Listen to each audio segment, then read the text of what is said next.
किए की सजा तो भुगतनी ही पड़ती है, हर किसी को भुगतनी पड़ती है। अपने कर्म का कर्म फल तो मिलेगा ही मिलेगा।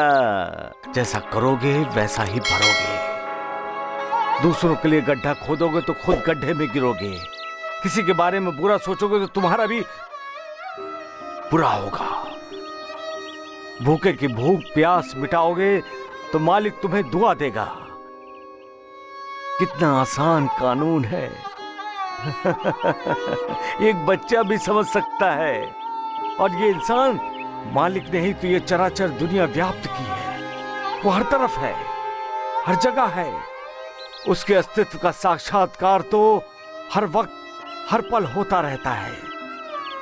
फिर इंसान एक अज्ञानी की तरह मालिक की पवित्र निशानियों को बुझाने का, मिटाने का पागलपन क्यों करता है?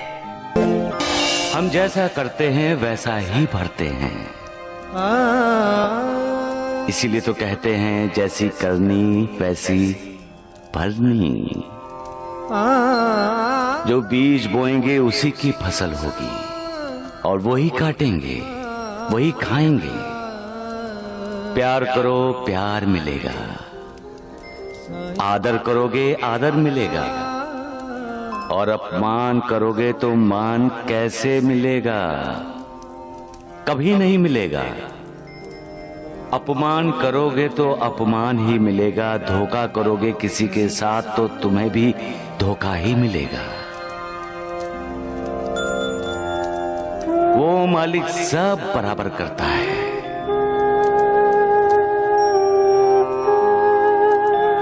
हम भूल जाते हैं कि धोखेबाजी का फल हमेशा कड़वा होता है और सच्चाई का फल हमेशा मीठा होता है। पेड़ को आदर्श मानकर चलोगे तो कभी किसी का बुरा नहीं करोगे। पेड़ पर पत्थर मारते हैं ना, और पेड़ बदले में क्या मारता है? नहीं, वो तो उल्टा फल देता है और तुम्हें साथ साथ छाया भी। बन सको तो पेड़ बनो। पेड़ पौधों को कभी तुमने किसी से ईर्ष्या करते देखा है? ये तो योगी की तरह है। किसी से कोई आशा नहीं है, सबको देते ही देते हैं। किसी को छाया, किसी को फूल और किसी को फल देते हैं। ईर्ष्या एक आग है जो ईर्ष्या करने वाले को ही जलाती रहती है।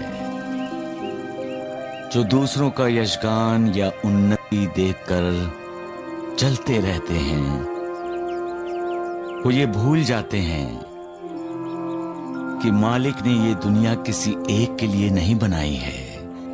यहाँ चींटियां भी रहती हैं, हाथी भी, जानवर भी, इंसान भी, पक्षी भी। यहाँ मालिक का बंदा भी रहता है और मालिक से ईर्ष्या करने वाला भी रहता है।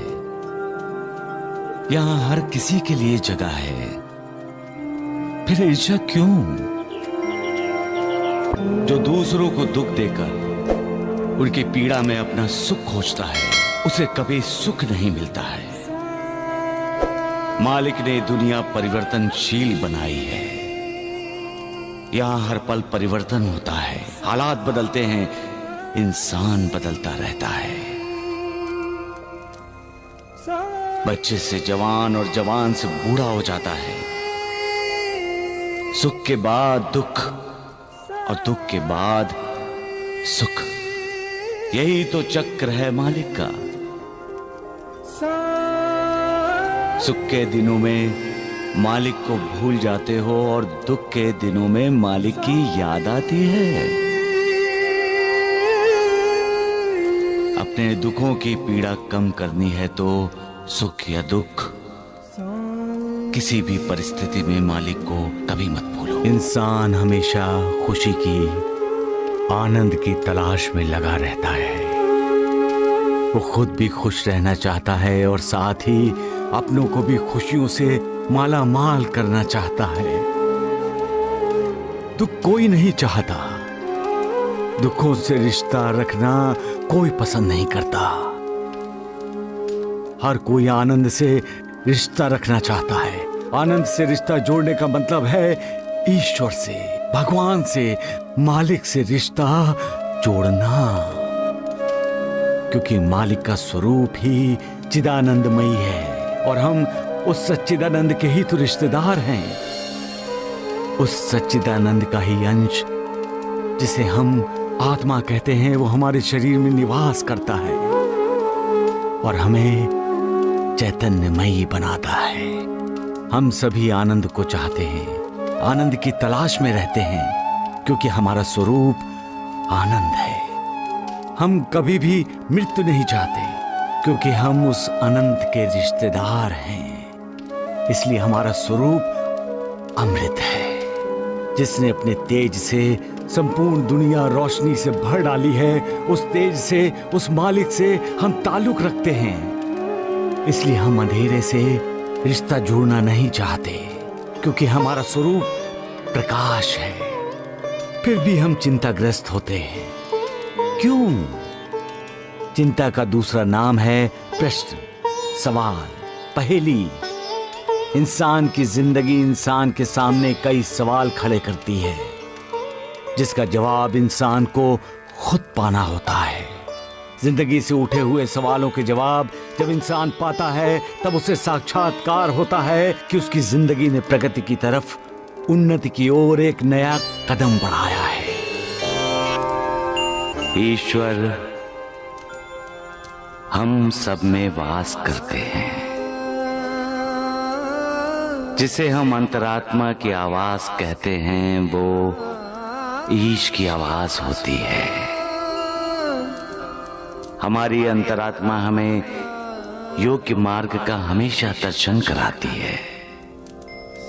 इसलिए हर इंसान को अपनी अंतरात्मा की आवाज सुननी चाहिए। कभी कभी इंसान दुविधा में पड़ जाता है, क्योंकि जब उसके मन की आवाज उसकी अंतरात्मा की आवाज से टकराती है, तो उसकी समझ में नहीं आता कि वो किसकी आवाज सुने। उस समय हमें अपनी अंतरात्मा की आवाज सुननी चाहिए, क्योंकि वो सच की आवाज है, ईश्वर की आवाज है। सबका मालिक